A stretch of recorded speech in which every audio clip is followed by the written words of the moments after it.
નમસ્કાર, CV24 news સાથે હું રેશમા આપનું સ્વાગત કરું છું. પાયલટ્સ અને ક્રૂ મેમ્બર્સની અછતના કારણે દેશની સૌથી મોટી એરલાઇનની કટોકટી ત્રીજા દિવસે પણ ગંભીર બની છે.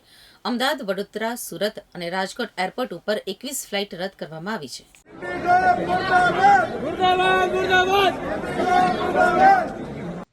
તો આ ફ્લાઇટના પેસેન્જરોમાં ભારે રોષ જોવા મળી રહ્યો છે અને અફરાતફરી મચી ગઈ છે. તેમાં પણ અમદાવાદ એરપોર્ટ ઉપર ઇન્ડિગો ચોર હૈ ઇન્ડિગો મુર્દાબાદના નારા લાગ્યા હતા.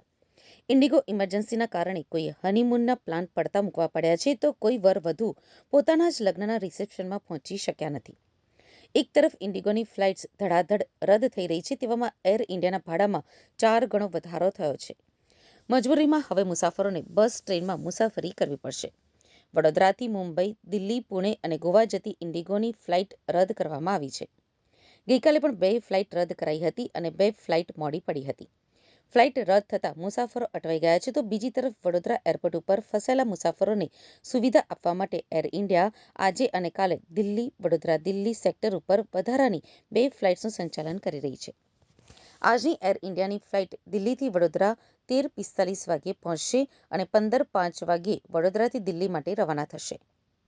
રાજકોટ અમદાવાદ હાઈવે ઉપર ચોટીલા પાસે આવેલા હીરાસરમાં સ્થિત રાજકોટ ઇન્ટરનેશનલ એરપોર્ટ ઉપરથી હાલ 12 ફ્લાઇટ ઉડાન ભરી રહી છે. પરંતુ ઇન્ડિગો એરલાઇન્સની છેલ્લા 2 દિવસથી અનેક ફ્લાઇટ મોડી પડી રહી છે અથવા તો કેન્સલ થઈ રહી છે. આજે પણ રાજકોટ એરપોર્ટથી ઉડાન ભરતી ઇન્ડિગોની 8 ફ્લાઇટ રદ થઈ છે. હાલ એર ઇન્ડિયાની મુંબઈની 2 અને દિલ્હીની 1 ફ્લાઇટ ઉડાન ભરી રહી છે.